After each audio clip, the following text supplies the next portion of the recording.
All right, we're back at the HE351VE HOLSET Turbo. It's the VGT model off of the Cummins 6.7. Once we get the housing cartridge, it's the center cartridge all cleaned out and everything. You want to make sure it's extremely clean before going back together. We need to install these 3 seals. It's basically 2 for the vanes and 1 for the actuator. We got a special tool here that's stepped 18 and 19 millimeter, I believe, but not in the sense of a socket. The circumference here, and these are special tools that'll bang down and stay on there so it won't mar anything up. So we'll get these set in there and come back. All right, we got the VGT shaft seal in. As you see, the seals are not set all the way against everything, but they're also not flush. They're just kind of set down a little bit. Take note of the way your old seals were. Again, these ones, you can see a little bit of a gap, and there was carbon back there when we took the old ones out, so make sure everything's cleaned. We're going to get the air gun and blow everything out. And the next thing to do is to turn it over and get the VGT vanes in and this VGT snap ring here on the back side. All right, we got it cleaned off and turned over. This is the VGT nozzle ring from PSR. It's nitrided, so it's got a coating on it to protect from the carbon. This is where you're actually going to use the first bit of oil when building this turbocharger. You don't need much when building one of these, but a little bit goes a long way. So on these legs here, we just want to use whatever lubricating oil is supplying this turbocharger. In this case, it would be 1540. Sorry about the focus here. Just trying to get everything else. We're going to lube up just the very ends of these to slide them down into this hole past the seals. And this is the first part that you're going to reuse here. This little snap ring here, this little gas ring. So make sure all the carbon's out of that groove in there. Make sure everything's smooth. We sanded it. And don't use too tough of a grit sandpaper. You're just knocking most of the surface rust off, and then this ring spins freely. That's what's going to center this VGT nozzle and everything. So we'll get that set in. All right, the VGT nozzle slides in there very easily. The snap ring will center everything, and you shouldn't have to fight anything going down. Now we're going to turn it over and get this little selector shaft on. All right, we got the VGT actuator paw here. Again, you're going to want to go and dry with this. You see a lot of videos. Well, actually, every video shows that you lubricate it and put it in. We're going to put it in dry because it's easier. And you can see all the witness marks of where it used to ride and everything. So put it properly where it's supposed to be. The indentation is going to be facing you with the screw coming through the oil port. So we'll show you. It's pretty easy to get in. Doesn't take very long. So there we got one side in. You're going to bring the other side down. And we're already in. You just got to kind of rock it because, again, no oil. Because we don't want to drop anything. There we go. So now we're in. So we're going to get the VGT shaft here. Again, no oil. Make sure it's cleaned off. And we're going to go straight through, dry, slowly working in, and don't force it. It'll go through. Nice and easily. All right, so it's protruding. Get right to where the little arm is and get it in there. There we go. So keep going, keep sliding. And again, you're going to see witness marks here. You see the witness marks there? That's where you're going to stop inside that collar. So we're going to go, go, go. And right there. Now we're going to come over and look at the VGT gear here. And you're going to have to be a little bit off the facing here because you do not want to have it scraping on here. So very lightly, just get it off there. And we'll measure that later. Just keep it off there. It's not critical right now. So we're going to come back over to where the paw is. And we're going to insert the Allen head screw that's with the paw. We're going to reuse it, insert it, and just lightly tighten it down so we can actuate the VGT.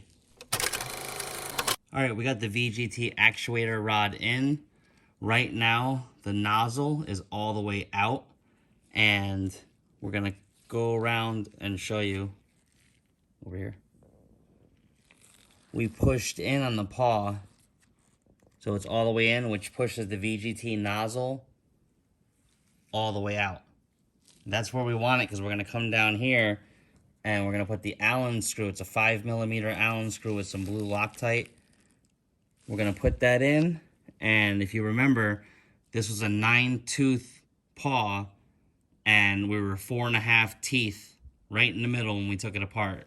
You know, within 1 to 2 millimeters and you're going to be okay. You also want to space it up off this backing plate here just a little bit, because there's going to be some movement inside this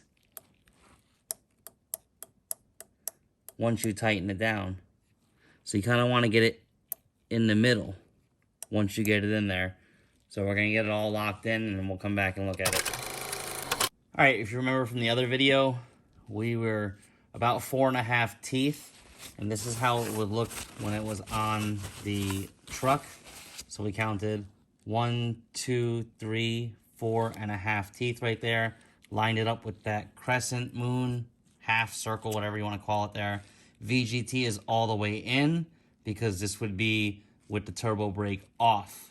So we're going to show you. You had to leave a little bit of space here for the movement. And you don't want this to sit flush. But as you can see, we have smooth actuation there. No hang-ups, nothing like that. In here, you want to oil all inside, all the moving joints. And you see everything's moving. And you see we have the side to side. We centered that while also leaving space so this backing plate wouldn't touch this paw.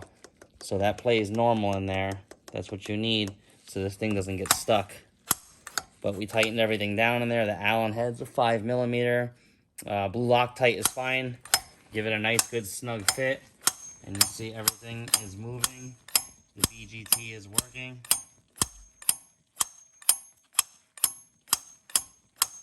And that's about it. So now we're going to move on to installing the oil deflector, the journal bearings, and all that stuff. Make sure that all the other seals are good. Alright, we're going to install the journal bearings now. You have to install the little snap rings to keep them in. We're using a Turbo Lab kit off of Amazon. The link will be in the description. It is a nice kit, put together very well. It includes standard and oversized bearings. So we will show you how to do that in another video. But for right now, we know that this housing is a standard bearing housing, and they shouldn't fit. The larger bearings shouldn't fit into a housing that is machined for standard size. But to get these snap rings down inside, the easiest way is just to lube them up and use a little pick or 2 picks to send them. All right, we got one of the snap rings in there. Just push it down the best you can. And as you see, it looks like one side is not in all the way. We're going to have to get that locked in. But as you can see, you got to get it down there and in that groove. It's a pain in the butt. Make sure everything's lubed up when you send it in, but we'll have to get that other little piece back. All right, at this point, we got the snap rings in there. Make sure they're seated, rotate them around, and make sure they are locked in place. Clean up any debris, blow out any trash in there. This is your last time to get anything out. We're going to drop the bearings in and then drop the C-clips on top. Okay, at this point, we have the journal bearings installed on both sides. We checked the C-ring or the C-clips to make sure everything's good. The bearings spin in there. One thing you want to do that we don't see a lot of people doing is testing to see if all your oil passages are open. So just like this, we should be getting oil out of here, and we'll squirt a little bit in there just to show you. And as you can see, it's starting to run out. Now what we'll do is we'll plug this and we'll shoot some more oil down, and some should come out of the bearing housing area. So let's see if we can get a shot in there like that to show y'all. Yeah, it's not gonna work. All right, as you can see, we shot some oil down there and it's puddled up on there, and we'll do it again real quick just to show you. You see the oil coming out of the bearings there? Front and back it's happening. So now we know the oil passages are clear.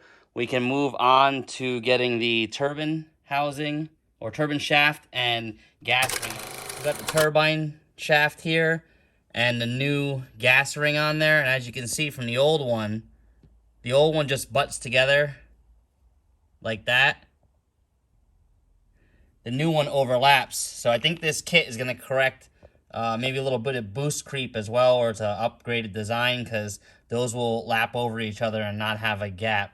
This shaft goes in dry and it slides right in, and all you got to do is rotate it to lock it in on that little gas ring hole there. Make sure all your carbon's out of there as well. We'll wipe that out with a rag real quick, but it should slide in. All right, we got the shaft in, and as you see, it spins freely. We just rotate it and let it go, and it spins. That's how it's supposed to work. Now, if you get a little bit of rubbing and in and out right now, that's fine. You don't have the other side in. Don't freak out.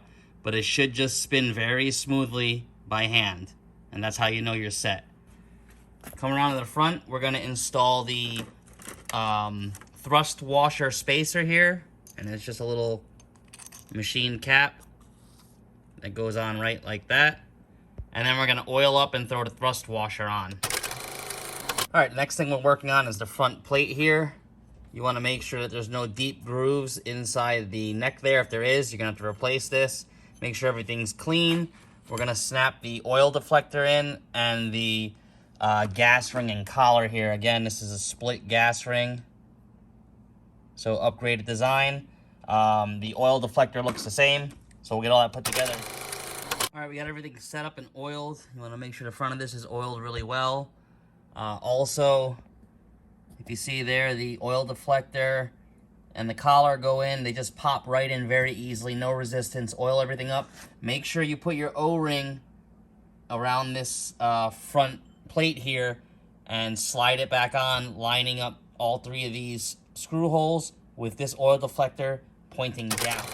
All right, we got the front plate on. These three bolts need to be Loctited in and put in pretty securely, so make sure you get them on there. Don't snap them, but make sure they're in there. And then give the shaft a spin. Should spin freely. Now, we didn't mark the shaft, and obviously when you clean it, you're going to lose your mark, but taking video and pictures is imperative, because now we can put the compressor wheel back on and have it lined back up where the factory had it balanced. So again, these are right-hand threads or left-hand threads, so it's opposite. No oil on the shaft or anything like that. Everything goes on dry on this side, and we put some Loctite on there. And then we'll snug this nut down to 10mm reverse thread and a 19mm on this side. And you want to get it snugged on there with some Loctite, and then test it and spin it. Make sure there's no... All right, we got the compressor wheel on, and as you can see, it spins freely. You can grab it, pull it in and out, and there is no shaft play.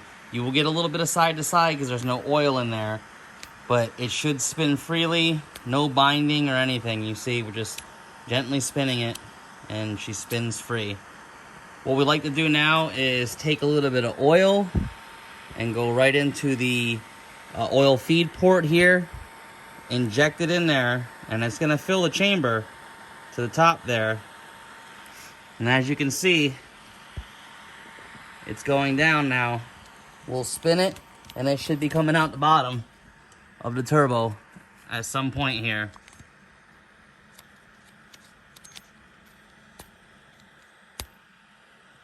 But as you can see, the turbo is spinning nice and free. No issues. And all that oil has gone down in the journal bearings. So now it's seated.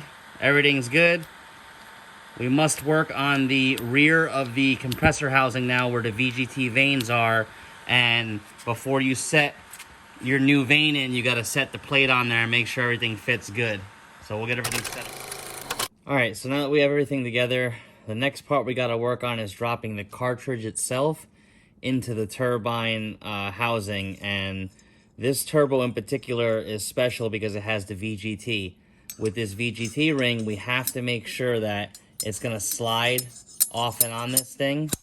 So we're going to fully close it, or actually this is fully open. We're going to take the ring. You have a groove side and a smooth side. Smooth side faces you, smooth side on the VGT. That's how it locks in. So we're going to take it and then we're going to put it in the turbine housing over here. Alright, so if I sounded a little jumbled earlier, it was smooth side up facing you. And on the inside is that cutout that faces down to inside this housing. We dropped it in, no snap ring. It slides, see? We can pop it out still. So we're gonna drop it in there. Be mindful of your pinhole, which is right there, and the pinhole on the cartridge, which is over here somewhere, I think. Nope, down here. So right there. You're gonna have to drop that in. Alright, we got the cartridge set on top of the housing here, and it's not pushed all the way down, but it's far enough down to where the VGT vanes will slide together. And you want to make sure that they engage. And we know that this isn't going to engage because this is a set that we bought for the VGT vane and the, I guess the piston or whatever you want to call that sliding actuator. That was a set that came together. So we know it fits and everything's good in here. So now what we're going to do is we're just going to take it apart and drop the snap ring in. That's an extremely hard thing to do. So we'll try and get video of that. It may not happen, but the snap ring has got to go into that little vane down there, and then we can assemble this whole cartridge on there.